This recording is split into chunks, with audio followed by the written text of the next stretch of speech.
This is the Last of Us podcast on TV Podcast Industries. We're back talking about The Last of Us Season 2, Episode 5, Feel Her Love. Ellie, what? If it gets bad, and we have to make a choice between shooting or running, we run. Last resort, I got it. Oh, you think that no matter what happens, I'm just going to start firing? Literally every single time, yes. Don't get angry. You're a little crazy, and that's exciting. That's one of the reasons I love you. But I do want to make it out of here. You love me?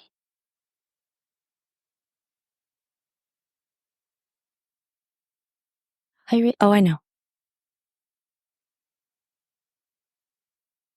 So tell me again, what's the plan? Knives or run? Okay, crazy. Here we go.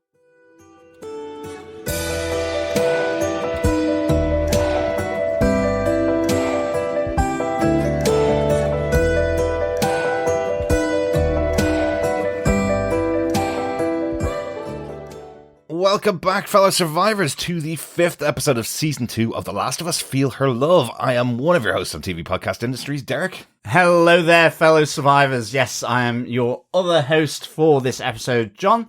Welcome back, fellow survivors.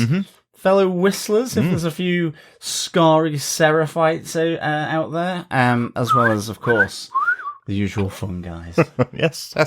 There is a whole language created around the whistling. In the games, apparently, Naughty Dog had created it specifically so they could know exactly what whistling to use. And we heard it a couple of weeks ago when they were talking to the young girl, member of the Seraphites. They were asking and testing her knowledge of the whistling. So it's kind of cool that there's a whole language based around whistling. Yeah, absolutely. Well, and loads of sort of real life examples of whistling in different cultures for various different things. I mean, usually you'd go, it's for the, things like sheepdog training, but equally, lots of cultures have developed a whistling language because it was good for communicating over long distances before phones. Very good. So you could whistle 2 pints of Guinness and a packet of crisps basically, to the bar, basically. Yeah. Okay, good. Yeah. Good. I like it. I guess it's the pitch; it travels better. Yeah.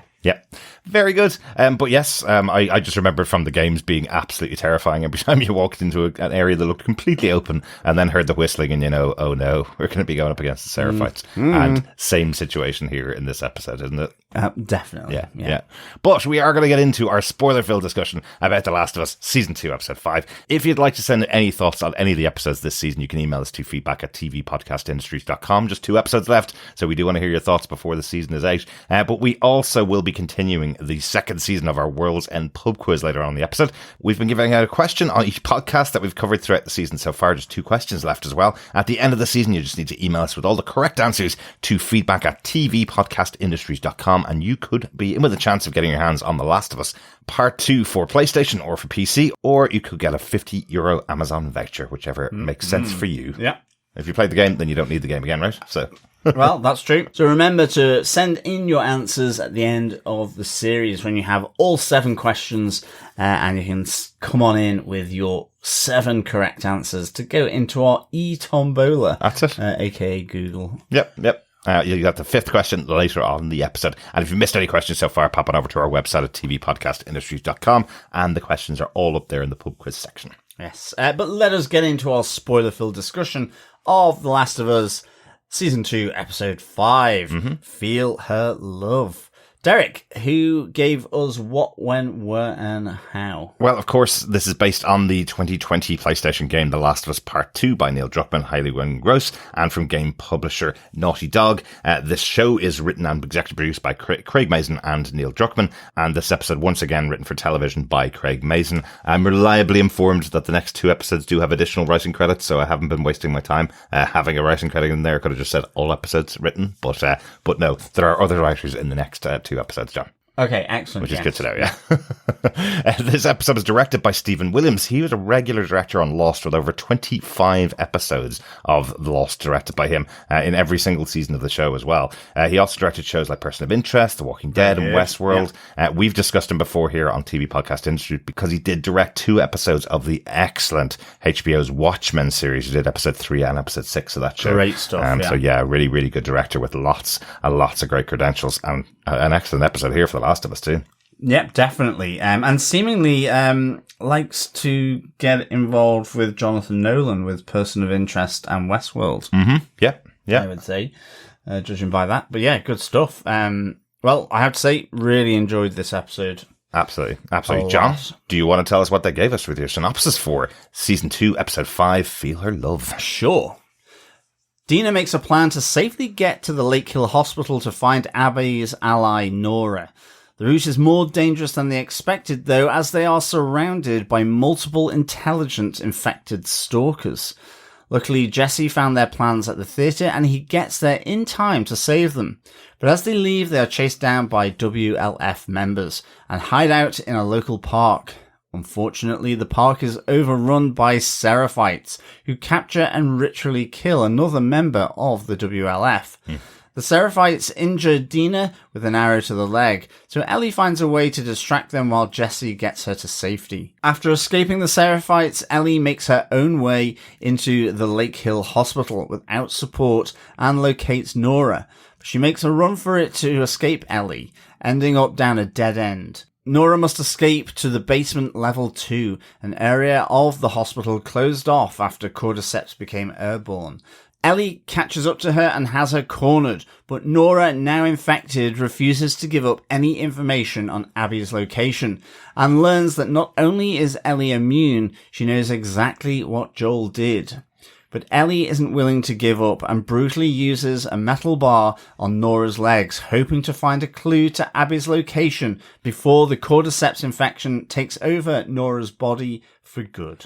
Yes, no, well, the end did feel a bit like Cluedo. Mm-hmm. It was Ellie in the hospital with the lead pipe. In the basement with the lead pipe. In the basement, hospital basement with the lead pipe, exactly. Yeah. So. I'm sure we'll get to it as we go through our points, but there's no doubting the connection between Abby and Ellie and their brutality when they're looking to achieve the goal that they're trying to achieve. Ellie here with the metal bar going wild on Nora's legs to get the information out of her. Like she felt very reminiscent of the golf club on Joel's legs, for sure. It certainly did.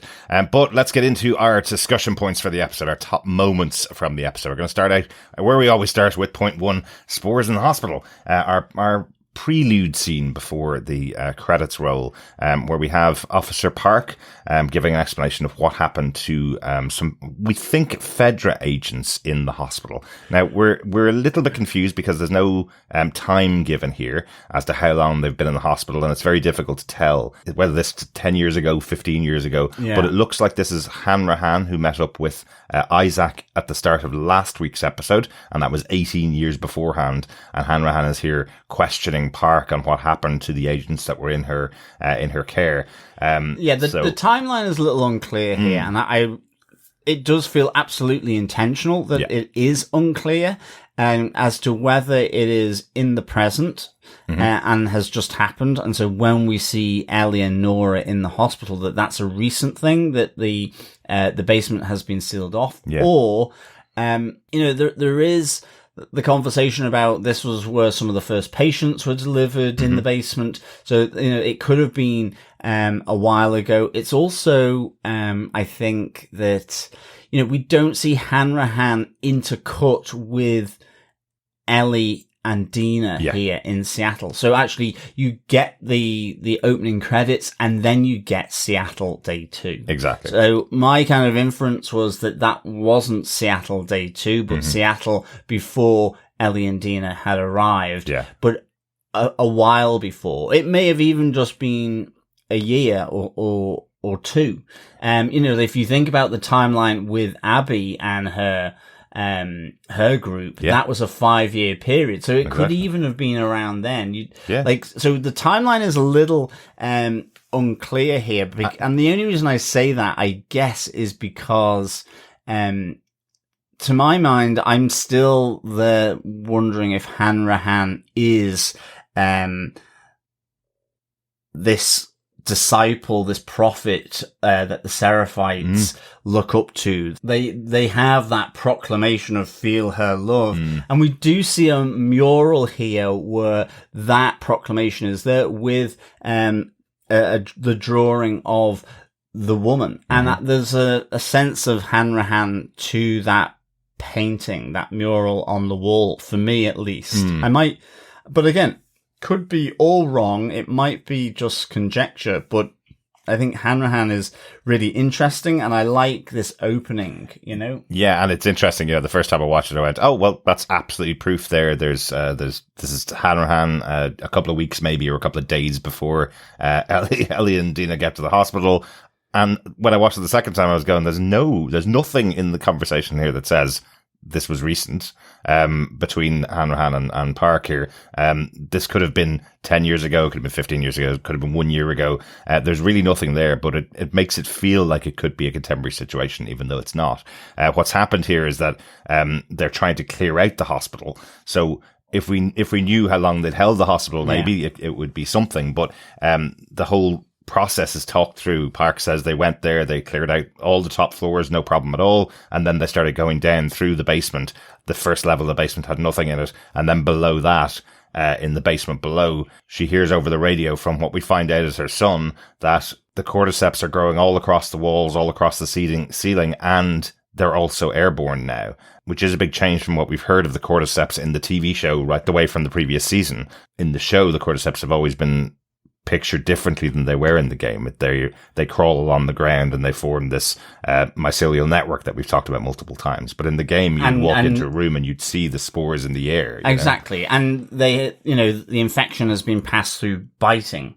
In the game, you can get it also by breathing in the spores. And I mean, it's a, well-established mechanism in fungus in terms of reproduction, spreading their spores in order to then colonize other locations. So that would be their primary method of reproduction, is to spread their spores. So this is totally in the wheelhouse of the biology of fungus, of the game as well. And it's just, we don't see it here in this moment. We just see the panic. So I like how the kinetics of all of this is done through the sheer panic, even quiet panic of Hanrahan as she's listening to Sergeant Park's description, because she thinks she's going to have to do some kind of court-martial and kill Sergeant Park because she's asking why she's killed some of her own men. And you get this story unfolding of, as you say, them clearing the floors, and then in the end, her hearing her own son sort of really heavy on the breathing. And, she's asking him, well, have you been bitten? And he's like, no, they're in the air. Yeah. And he is the one that orders her to seal them in. So seals them 2 floors below, or 3 floors below the ground floor here. And, you see Hanrahan sort of being quite officious about it. Well, you've done us proud here, your bravery, and sorry for the loss of your son, Leon. Yeah. But it's, only those who need to know will know. But you've done us a great service by sealing the basement of the hospital. Yeah. But it also shows the critical importance of the hospital as a facility that they need to keep. And so I like how that terror builds. And as I say, it's more of a quiet terror that comes across Hanrahan's face. Yeah. When she hears that actually, there's a new method for contracting the infection now, which is, it's airborne, which is really scary when you think of COVID even, and just the number of people contracting COVID with it being airborne. Yeah.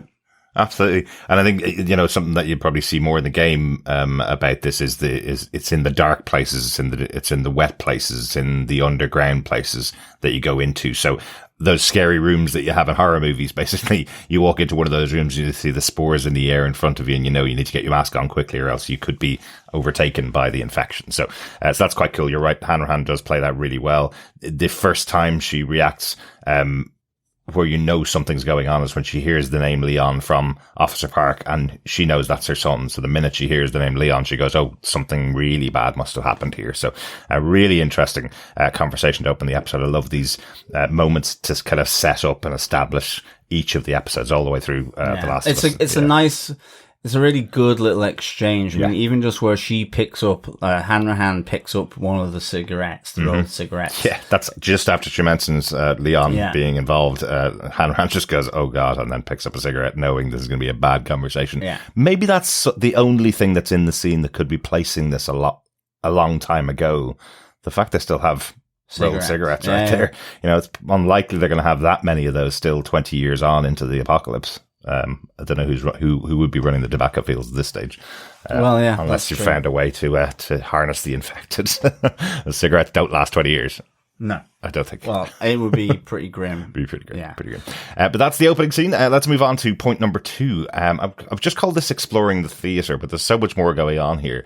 This is where Dina and Ellie are trying to find their way to the hospital, and we have Dina doing triangulation as Ellie arrives after putting the power on. I just think their conversation is really good fun here. Ellie's absolutely delighted with herself that she's found a way to turn the power on. Dina hardly even notices that's what she's done because she's been working so hard trying to work on this triangulation. I just love the way it's like natural gas, baby. Absolutely. Or liquefied gas, baby. I just love that. It's a great little conversation. The idea that someone wouldn't know what a protractor is, really interesting. I just really like the where Ellie goes, can I help? No, why? Because I'm so stupid. And he's like, that's not the words I'd use. I'd say non-school oriented. Yeah, exactly. It really is. Very good. And then when Dina explains to her what she's doing, Ellie just kind of goes, yeah, I'm just going to explore this theater. You're smart and you're figuring it out. I'm off. But she does explore the theater, and we have another big moment here. And this will probably make more sense as the series goes on for those who haven't played the games, but I think it's just a beautiful scene where we have Ellie walking down, picking up a guitar, and she plays a line from the Pearl Jam song Future Days. We mentioned this back in episode 1, which was called Future Days, episode 1 of season 2.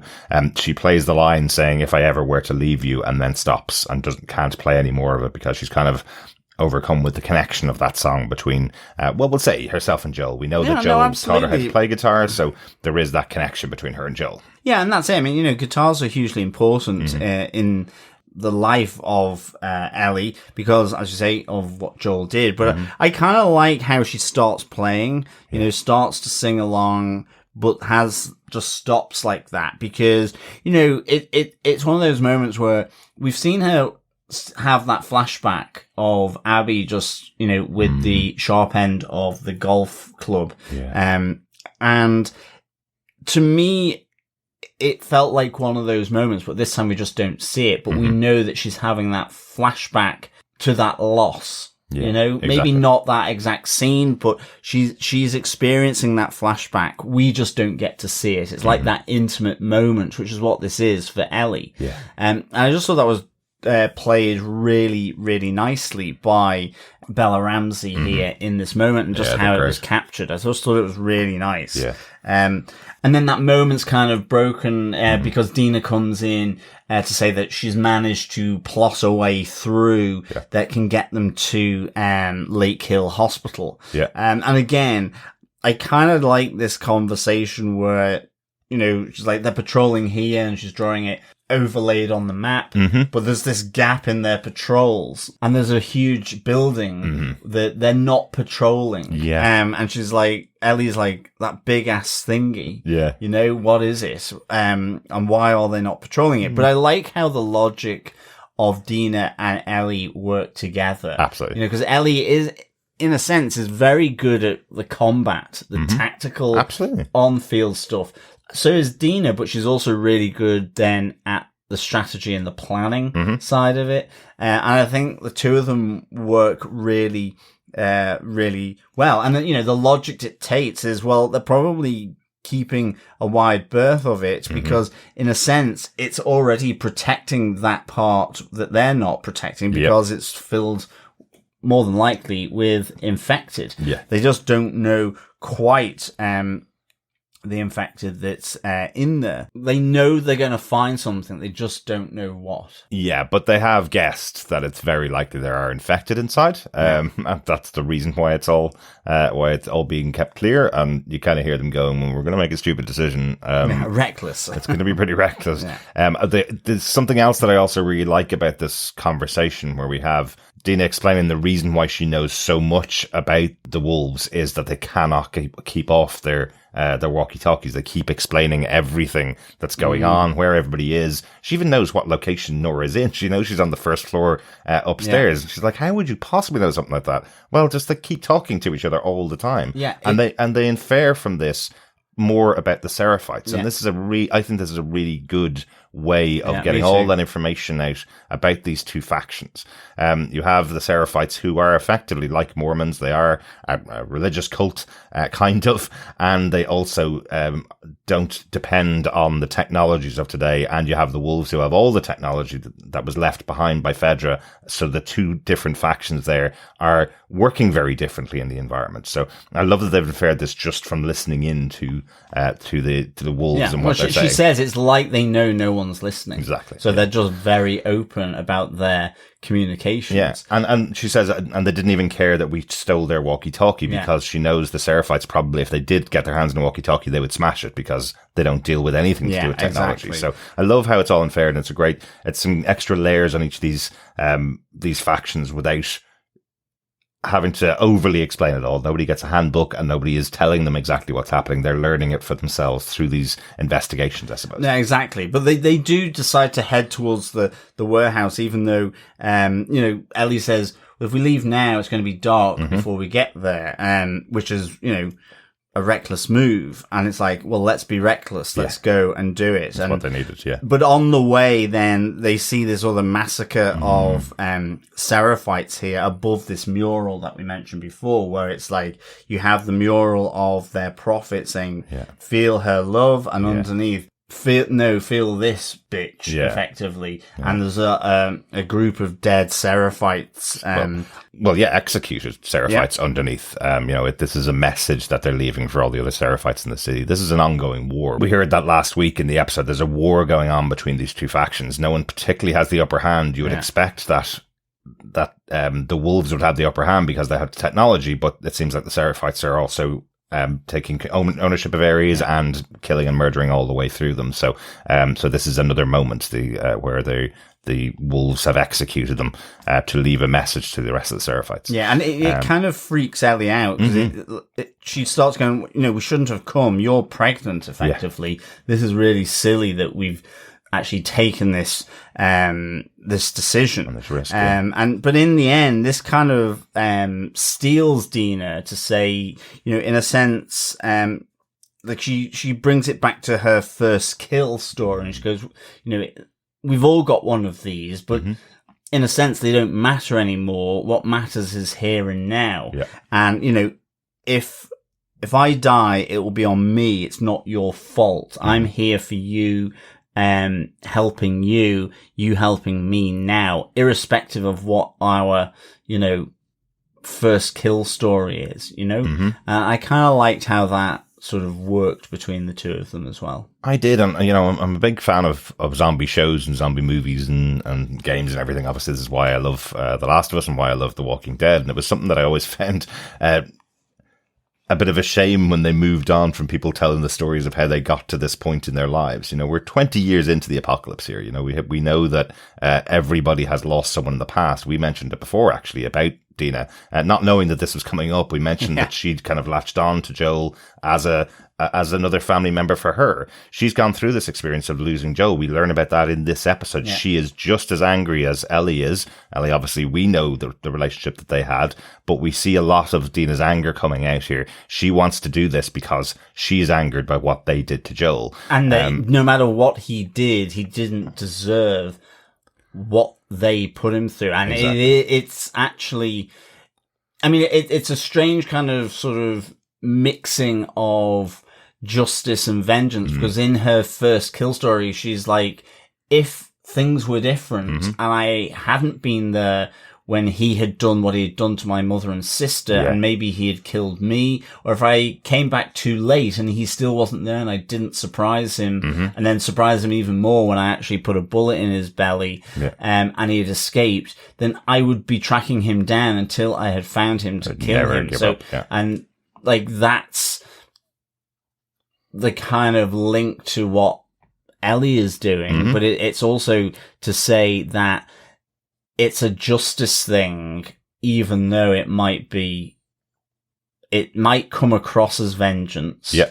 But ultimately, there's a justice element here, I feel, that Dina has in particular. Yeah, I think everybody knows the connection between Ellie and Joel, and when Ellie stood up to make that speech in front of the town of Jackson saying, this isn't vengeance, this is justice, I think Dina was totally on her side, even in that speech, even though we know Ellie was just trying to do anything she could to get people to go with her. Yeah. I think Dina was totally on her side. Whatever she said, she was going to go with her to do this. So, and she's doing it for her own reasons, is what she's saying to Ellie here.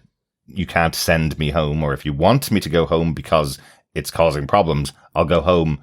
It's not your responsibility. If you will allow me to stay, or if you're okay with me staying, I want to stay, kind of thing. So Ellie does say, keep going. So they continue on.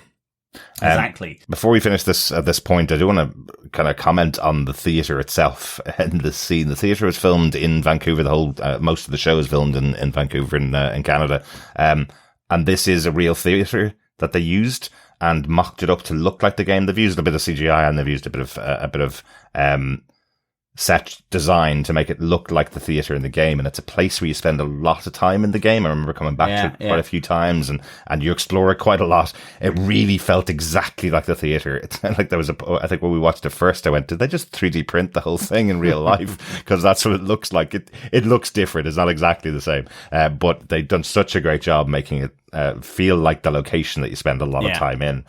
So I just wanted to comment on that, because they don't always do one for one with the locations, but you know, the scenes in Seattle itself, when you see Dina and Ellie walking down the streets in Seattle, and also them going into the theater, I thought were really like how great the game looks. Yeah, definitely. Yeah.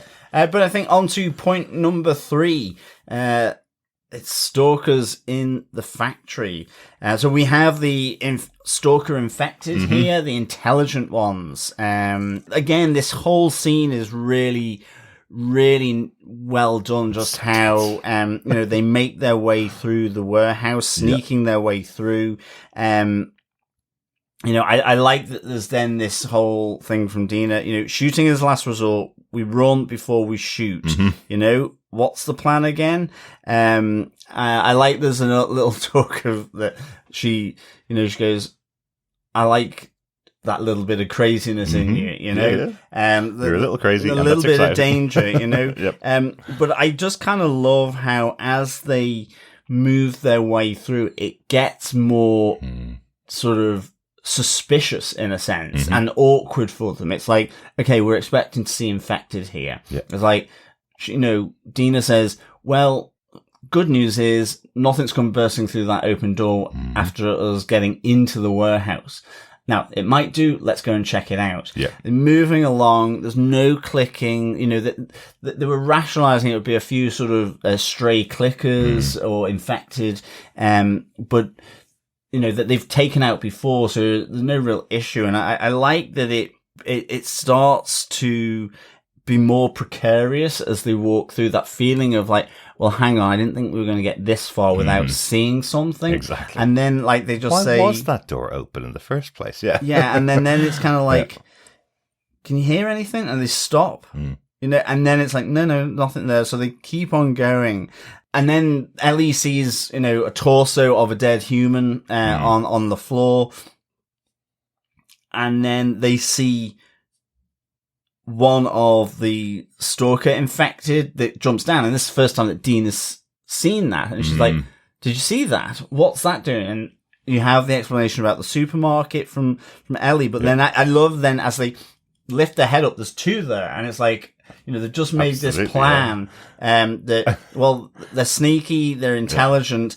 The one in the supermarket just outside Jackson, you know, tried to flank me, so we need to flank them. They look up, there's 2 or 3, and then they come back down, and then they realize that they're also behind them, and it almost felt like, I don't know, Pride of Lions, and the eyes reflecting in the lights. It was just so well done, how it became more and more precarious. It's so scary when you see the eyes reflecting like cat's eyes, effectively. You know, they're in a really bad situation. It's like they have drawn them into their kill zone, which is probably what they have exactly done, you know. But also, one little thing that came out there as well, Ellie tells Dina that she got bitten by that infected, the stalker, back in the supermarket. Dina didn't realize that, so she didn't realize how dangerous that situation really was. She thought, oh, Ellie triumphed. She'd beaten this new type of intelligent infected. She didn't realize that if it had been anybody else in that situation, they would be dead. It's not just that Ellie was lucky, it was that Ellie got bitten and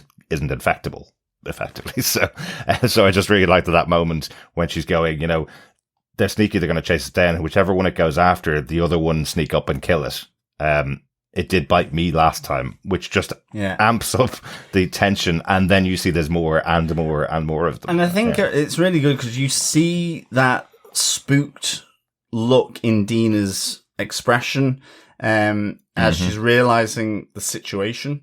You know, that's really good. You see the terror on it. You know, she runs to the little caged area which, you know, she manages to get to, but she realizes that they're kind of just persistent. They're after her. They're ripping out the metal links and so on. They're strong. So I really like that. You have Ellie effectively doing as best she can against a lot more of these, you know, intelligent stalkers, and ultimately then gets rescued by Jesse, and the same for Dina as well. So I like that. You know, this is Jesse, but you don't quite know who the hand is from. It could have been a wolf, could have been you know, just. But it's Jesse. And we hear also then that Tommy is also in town with him, that they arrived the day before and then split up to cover more ground. So we hear that Tommy is with him. We also hear, just, you know, Jesse is kind of to the rescue here. But, you know, he's kind of a bit angry at Ellie. And I like that, you know, she says, well, we were doing pretty good. We don't need you. And he's like, you were doing pretty good, were you? Until when? And she's like, until we weren't. It's like, so good. Like, she knows they'd be dead. Yeah, she knows she cannot play that card with Jesse. You know, he is angry as hell for the two of them going away on their own. He's angry as hell at the fact that Dina's been put in this danger. You know, do we know for definite that Dina hasn't told Jesse that she's pregnant at this stage? We know the two of them got back together in the 3 months that Ellie was in hospital. So, is Jesse worried about, you know, his girlfriend, who's now possibly the mother of his child, being out in Seattle, possibly going to be killed because of following Ellie? So, he's probably pretty annoyed. I mean, the thing is, as well, they're not out of danger. I mean, Jesse's really clear, you know, let's get out of here and then we go home. Yes. Like, we're going back to Jackson. But they've got to escape still from the infected stalkers. And then once they get outside, they are being sort of chased down by then the WLF. Exactly. And make it into a park, which then the WLF go, we're not going in there. You're just like going, like Ellie's like, oh, great. Or what she says something is just perfectly kind of timed, really. It's like out of the frying pan into the fire, effectively. Basically, and it's just such a good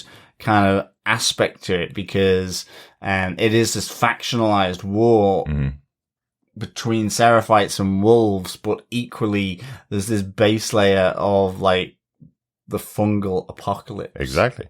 Yeah, and this episode really does have it all for me, and we're not at the end. Yes, there's still some other bits to go, but it really has absolutely everything. It has massive scenes versus the infected, where we have, like the one we have here with the stalkers. We have a massive scene with the wolves chasing them down, and we have the Seraphites as well. So we have all three of the big factions that are against Ellie and Dina coming down and doing it all. I also love, before we close out this point, I also love the fact that Dina plays The Last of Us the way I play The Last of Us. She knew she was going into a building full of infected, had about 4 bullets left in her gun, used them all, and didn't kill any of the infected, and almost died herself. That's exactly how I played The Last of Us. So I don't know how we got through that game.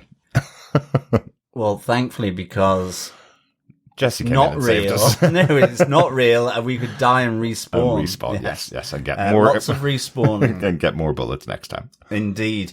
But let us get on to our point 4, because I talked about Party in the Park. Yes, it is the Seraphites in the park. Oh, yeah. Not really a party, but this is where at least Ellie and Dina learned that the grisly sight they saw at the broadcast building was down to the Seraphites. I found this really kind of quite affecting, because I don't think I've seen a disembowelment come across so brutal. Yeah. Well, brutal graphically, and I mean, this is after watching Shogun, where they're doing seppuku, and so there's a lot of guts spilling out there. Yeah. I think it's the nature of the person being hung up as well, and just the jerking motion of the body. Like, it was just captured, this ritual killing. You know, I mean, the guy who's got the kind of sickle, and who's opening up, you know, he's taking his time here. He's opening up. The wolf is pleading for his life. He's saying, I can tell you the positions and so on. And he's like, Isaac's plan. He's like, your words don't mean anything. Like this, I don't care. I've not captured you. I'm not doing this to get information. This is a ritualized killing. Yeah. You've walked into our place. This is ours. Yeah. He guts the wolf, and it's really quite brutal. Well, did you notice that with this, what he's doing with the sickle is he's holding the sickle up, and the Seraphite behind him is actually pulling the rope to raise him and cut into it. Like, it's brutal, but also compare it to what happened last week with Isaac torturing the Seraphite to get information about what the Seraphite plan was. The Seraphite there was telling him, you're going to lose this war because every day a wolf joins us and nobody ever goes and joins you from the Seraphite side. That was his argument last week, and he wouldn't give up information about the Seraphite's plan. Here we have a wolf who's been captured by the Seraphites telling them, I will give you everything. I'll give you the position of all of the men. I'll tell you what Isaac's plan is. Please don't kill me. Please don't kill me. And they murder him. They are very, very brutal. They are zealots in their belief that they have the one true way, and anybody on the opposite side is not worthy of life anymore. They're talking about it as if they're freeing him to see their prophet.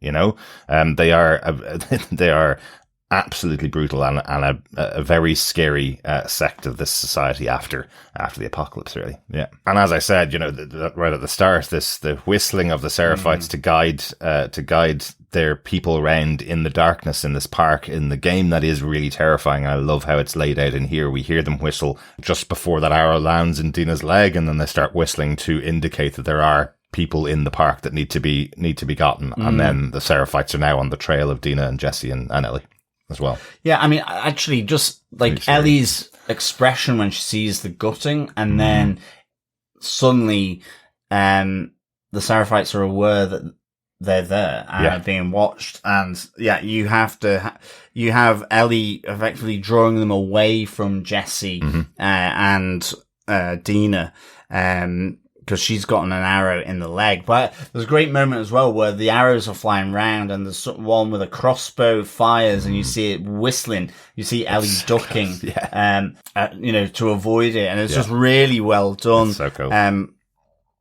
And ultimately, you know, she does the hide in the hollow trunk maneuver, which is always good. Absolutely. And is able from there then to see, as they've kind of dispersed looking in other directions for her, that she sees in front of her white building of Lakehill Hospital. Yes. She sees the sign that she is going to follow to reach her real destination. We're going to presume that Jesse got Dina the hell out of there, right? I think so, yeah. Presume so. I'm assuming so, yes, yeah. But let's hope, hey. And let's get on to our final point, point number 5. Beating Nora, I guess, is what we've got. We knew the premise of this episode was that they needed to get to Nora. That was the first and only link that we have to Abby's group, is that they know where Nora is. So I must say I kind of liked this, that they didn't spend too much time on the interim in between Ellie knowing that she has to get to the hospital and finding her way into Nora. Yeah, because, they had a plan. They knew that they would get to the hospital eventually and they needed to get in there. There's probably, you could do another 5 or 6 minutes of Ellie scrambling around in the darkness trying to get into the hospital, but she gets there, is the point. Yeah, exactly. Right? Like, I just like the fact that she, just has to navigate Bonnie the dog. Like, we had to. The dogs were a nightmare for me because I kept getting mauled by them. It's just that nice little touch that, dogs are good guard dogs, really. They can sniff it out. So, they did cover her, having to get in, but ultimately we get the confrontation between Ellie and Nora, really quickly. And, it was great, but I have to say I was just completely transfixed down in the basement, by all the mushrooms, this cathedral of fungi, effectively. Yeah. In the same way as the sort of mycelia sort of network coming out of the nose and the kiss in season 1. Yeah. There was just something really, beautifully horrible, sort of like, Geiger's pictures of Alien, the Alien and all that. There's something kind of... From the movie Aliens, from the movie Aliens. Yeah. Something kind of beautifully disturbing by the fact that the people who were infected were still alive and breathing out the spores. So we see the Leon L. Parks. So we see him. And that's, again, around the timeline, it's like, well, if it was 15 years ago, wouldn't he be dead? But I can see that they would keep him alive, like, in a sense, they do with the ants, the zombie ants that they talk, long enough for the spores, but here they want him to breathe because it pushes, it's like venting it out. And you just see this breathing out of the spores. And I thought it was like so well done. Really kind of disturbing. So creepy, and creepy in how it was done. But I was kind of slightly transfixed by it. And you see the air anyway heavy with spores, like you get in the game with the light hitting them from the torch. Exactly. Really nicely done. But yeah, I thought this was really fantastic, like set design, like how it was just played out. I kind of felt like they were almost like those, those room air fresheners that you hit just to get the little spray. Like the Glade ones. Yeah. Exactly. Fill up your room with the Centus cordyceps. Exactly. Just close your mouth and wear a mask. Cream of mushroom soup. You're right. That they are. It's such a beautifully put together scene. And this is after Nora has effectively gotten away from Ellie. Yeah. She's found herself backed into a corner and uses the way out to go into the lift shaft and get herself down to basement 2. Now, to come back to the scene at the beginning of the episode, what we heard Hanrahan tell Park was only essential personnel, only the smallest number of essential personnel will know what's down there. So in the intervening period, Nora may not have learned what happened. Whatever it is, maybe it happened 20 years before she arrived or 10 years before Nora arrived there, or maybe she just isn't one of the people in the know. So did she know that she was going to be going into a basement full of that? She tells Ellie when Ellie catches up to her that you've killed us, we're both dead. Yeah, exactly. But we're not sure whether she knew that she was taking Ellie. Well, why would she? Why would she know that she's definitely taking Ellie to an area full of spores? It's an interesting choice that she...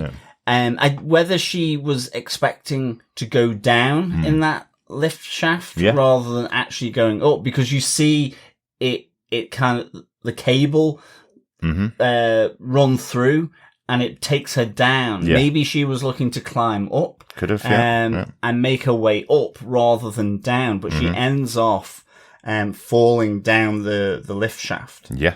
I mean, that's the main problem here for Nora. Yeah. I mean, Nora's gonna have to face someone with a gun, so would be shot. But so she may just thought, well, I'll take my chances. But as I say, I think she was looking to try and go up a floor rather than necessarily go down. Because when she's run through and she can't open that door and she's just there, she knows she's become infected. Yeah. She knows she's only got a certain amount of time left before she turns. And she does say, you killed us both. Not, So I think she knew about it. Okay. That the basement was off limits. Yeah. Well, she is a doctor. So, yeah. Also, she may have known that it was airborne. Yeah.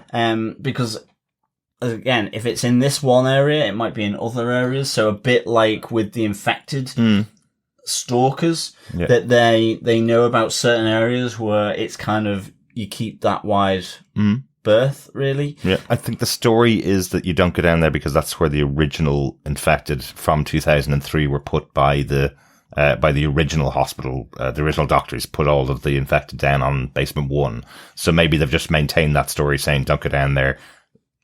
What's it? Don't dead open inside from The Walking Dead, so don't go in there. That's the area where they're being kept. We haven't cleared that area out. She's a doctor. She's staying upstairs. So I just wonder if there was anything to that. But Nora herself is a very strong character. When Ellie came in first, I thought that she was going to apologize for everything she'd done. She said, the brutal way in which she died, someone like you shouldn't have seen that, shouldn't have been there for it. And then immediately afterwards says the little bitch got what he deserved. So she is totally on the side of Abby. She totally believes what Abby did was right. She is the one from that episode, from episode 2, who sat on Ellie's back, kept Ellie pressed to the ground while they murdered Joel right in front of her. So Nora is not a great person either. Or at least in this case, she's totally aligned with Abby. When we were watching the show from Ellie's perspective, she's absolutely on that other side, right? But I do think she was trying to get away. I think you're right. I think she was trying to get away in this situation and ended off in the worst place she possibly could. And it seems like she's trying not to give up information to Ellie about where Abby is, but Ellie's going to go as far as Abby did with Joel. She takes out a metal bar when she realizes that Nora is not going to instantly tell her where Abby is, takes out a metal bar and just bathed in that red light from the emergency lighting.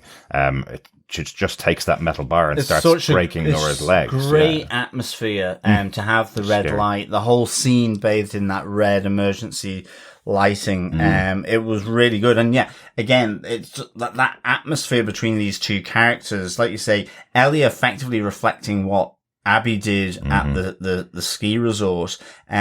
Nora, saying you've killed us both, did I? This realization from Nora that after she's telling Ellie what Joel did, that it was Abby's father who was the doctor who was shot in the head, and that Ellie is the immune girl, she didn't quite believe, but that Ellie knows what Joel did here as well. When she's being told about it by Nora, she's I know. Now, whether that's just bravado, I don't know yet. Because she had her suspicions that it's just being confirmed here. But you have this focused Ellie asking, where's Abby? Where is she? As she keeps beating Nora's legs with the lead pipe. And so... this is shows a brutal side of Ellie for sure. A uncompromising side of Ellie. She is immune. She knows that the spores aren't going to turn her. She knows that that can help you if you're her ally, like Dina. But in the case here, it doesn't matter if they've gone into a spore-filled basement, because she's okay. Now in the game, I think Nora has a mask because that's the main way that the spores can get past, or one of them, other than being bitten. Then people tend to have those kind of respirators. But I think she loses it, and something like that. So It's a slightly different, but it's just really, really well done. I thought the atmosphere generated in this basement, what with this cathedral-like fungal structures, the alien type, it is almost like Aliens, where they're all strung up on the walls.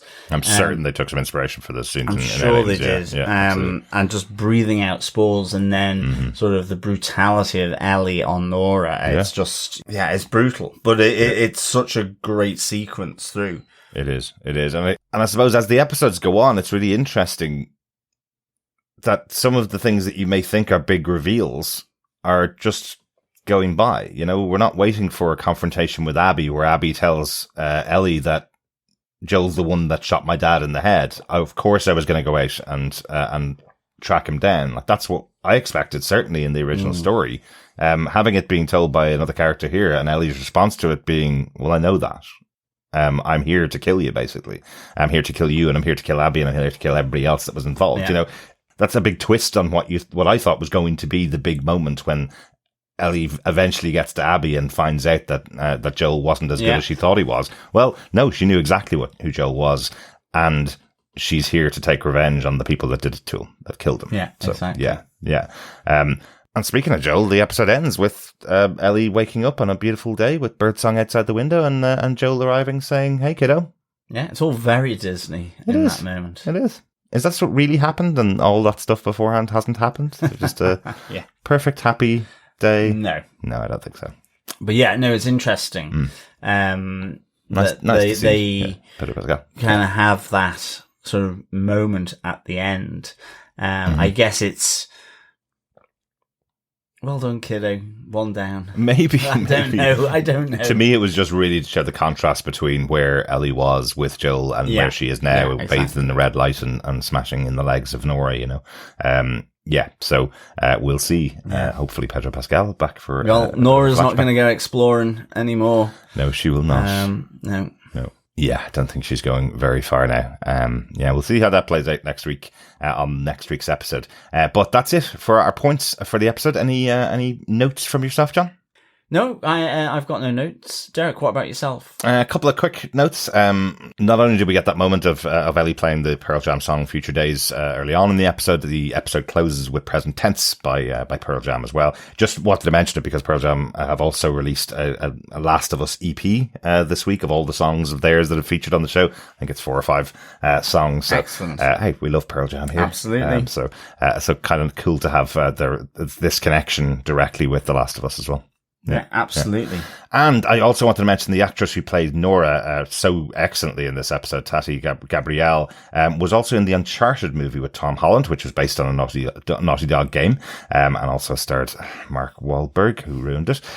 But she's also the main character in the next Naughty Dog game, Interstellar: The Heretic Prophet, which was just announced last year. So that looks kind of interesting. Looks very cool. Yeah, a little space set game, a massive space set game. I like from space games. Yeah, it's going to be cool. Mass Effect. Yeah. I'm not saying it's going to be like that. This is more like Bounty Hunter. Yeah. In space, isn't it? That's what it seems like. So very much looking forward to that. As long as it's not like the other space game, Returnal, I won't mind. Returnal was fantastic. We've played about 40 hours of that game and haven't gotten past the first section. so we got our money's worth, I guess, in time played, but frustration of that bloody game. Difficult. Let's hope Naughty Dog do the same as they always do and tell a great story and allow us to get to the end of the game. That's what I'd like to do. Exactly. But it's just really interesting because, she was in the movie Uncharted. She was seen there by Craig Mazin and by Neil Druckmann. And then not only does she appear in the TV show of The Last of Us, she's also in the next Naughty Dog game. So she's made the right connections. Great there stuff. As well. Yeah, excellent. Definitely. Excellent. John, overall, what did you think of The Last of Us Season 2, Episode 5, Feel Her Love? I really enjoyed this. It felt brutal all the way through, which I think this world does. Yes, it can be interspersed with moments of loveliness, like Ellie supporting Dina, Dina supporting Ellie. and so on. But I would give this 5 spore breathers out of 5. Like mouth breathers, I guess. But, but with added mushrooms, mushroom spores.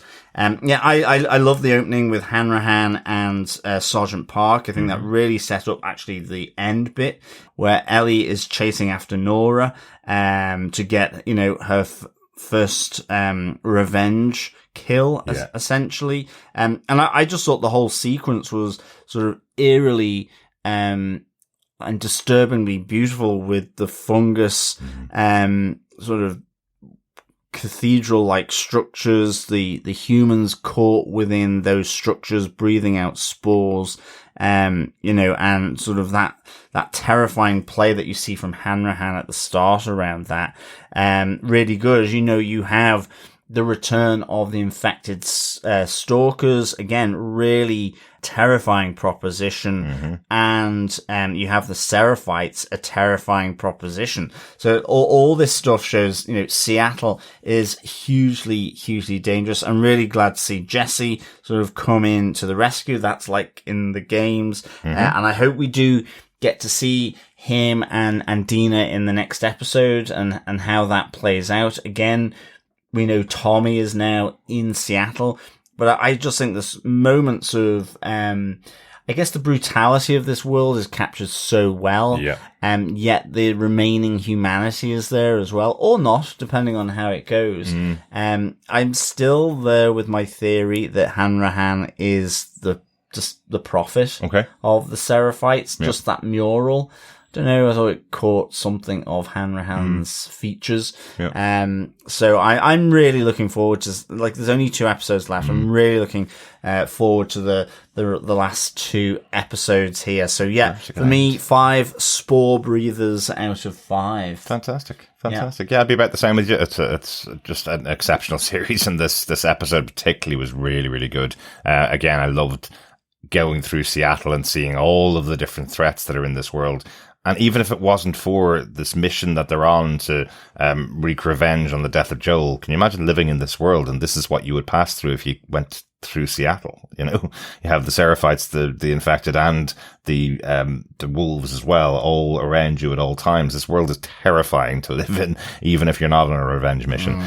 So yeah, absolutely love it. Really, just capturing what I love about this story. Yeah, excellent stuff. I think with all this horror, we do need to wet our whistle. Yes. Let us head on over, fellow quizzers and fellow survivors, to The Last of Us World's End Pub Quiz. We're on episode 5, so we have question 5 for you. The question is, what band does Pinnacle present at the theatre based on the remaining letters on the marquee? So we will give points for either the name of a band or the remaining letters that hint at that band. Yes. I think we know. I think we've guessed what band is supposed to be on there, but there's a couple of letters missing. You don't need to guess the letters if you don't want to guess the letters. Just give us the name that you see on the marquee of the theatre. John, do you want to give us that question one more time? Yes, what band does Pinnacle present at the theatre based on the remaining letters on the marquee? Fantastic. That's our 5th question of 7 at the end of the season. If you get all the correct answers into us, to feedback at tvpodcastindustries.com, you could be with a chance of getting your hands on The Last of Us Part 2 or a Amazon voucher. Yes. Up next, some feedback from our fellow survivors. Yeah, we got some feedback over at our Facebook group at facebook.com/groups/tvpodcastindustries. John, do you want to take the first one? Sure. Denise Lardy said, expletive deleted. A bit of whiplash as the dots connected and the ending. I know it's labelled a spoiler post, but I feel guilty not being vague. Did you all who played the game know about the Seraphites Messiah?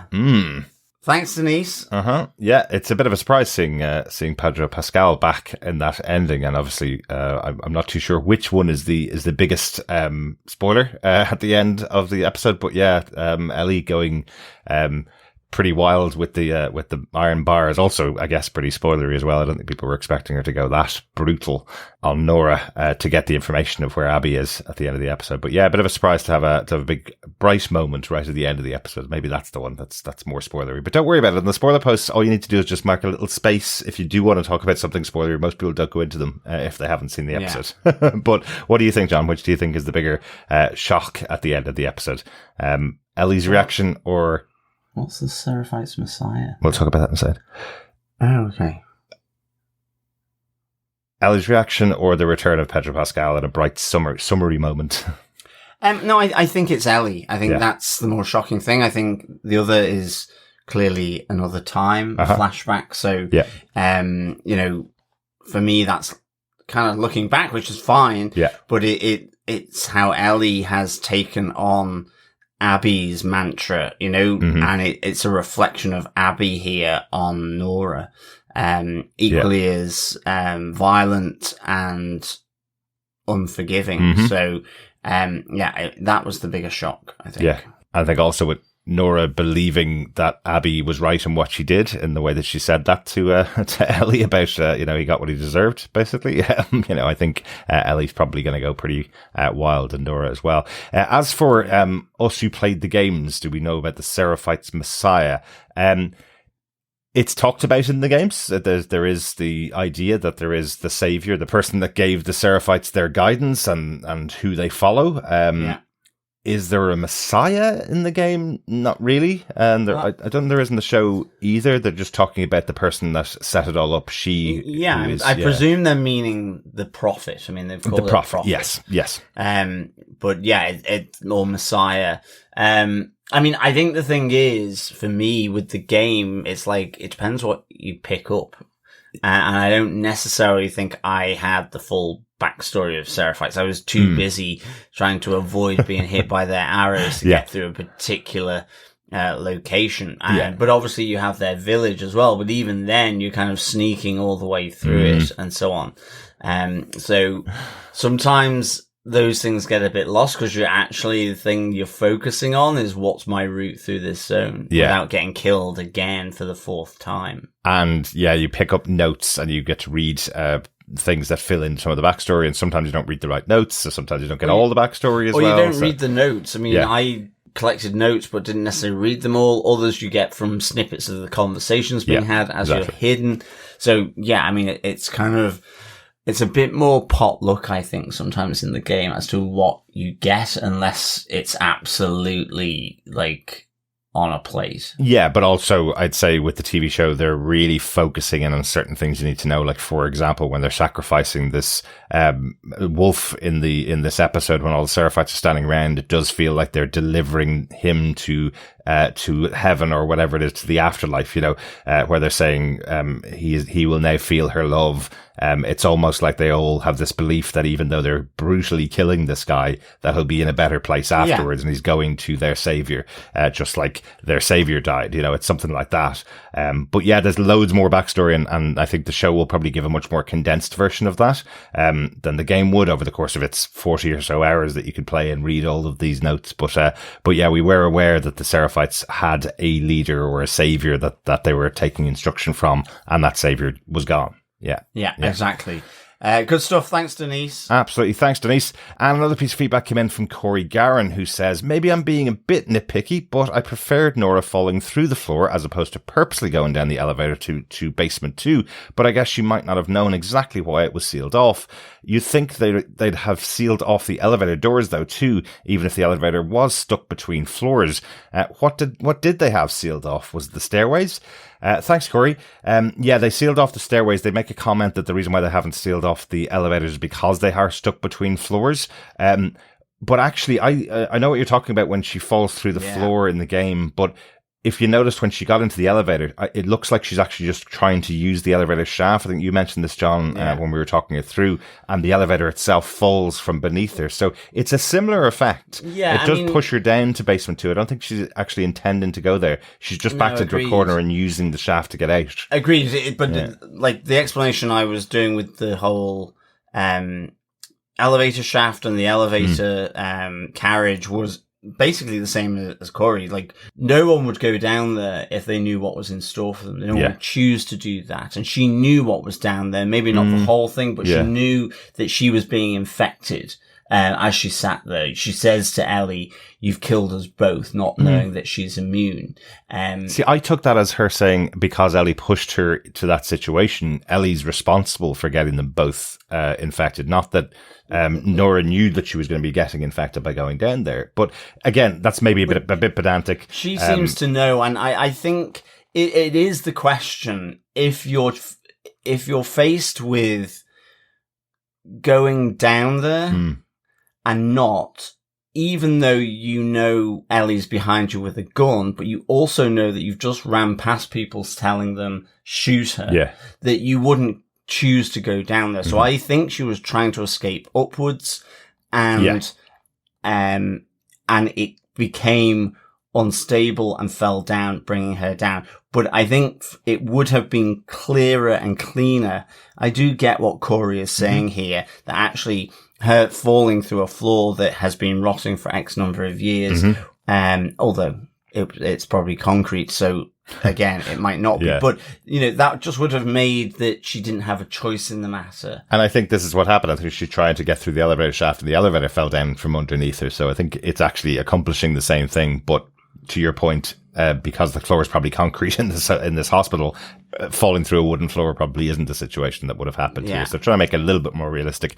Just reminds me of something that we actually got wrong when we originally recorded John on that opening segment. One thing that we missed in the conversation between Hanrahan and Sergeant Park, one of the things that we missed there is actually one of them says that Isaac isn't at the hospital because he's dealing with this breach of the treaty between the Seraphites and the wolves. So it probably is taking place much closer to the current timeline than we were thinking it was when we were originally podcasting. So it's just one dropped line. Now it could be years ago, it could be a week ago, but it is specifically referencing the battle effectively between the Seraphites and the wolves again. So I think we'd mentioned something about them possibly being Fedra or possibly being 10 years ago, but I don't think it is now after seeing that scene again. But just wanted to mention it since Corey's talking about those moments as well. Great stuff. Thanks so much, Corey, for your feedback. Yeah, thanks, Corey. Great to get your thoughts on the episode. Absolutely. Keep them coming in as we get to the final couple of episodes of Last of Us. Thanks so much for joining us for this week's chat all about The Last of Us Season 2, Episode 5. We'll be back next week, of course, with the penultimate episode of The Last of Us Season 2, Episode 6. Yes, thank you so much, fellow survivors, for joining us as we discussed Episode 5 of Last of Us. Until next time, though, keep watching, keep listening, and of course, keep surviving. Bye. Bye.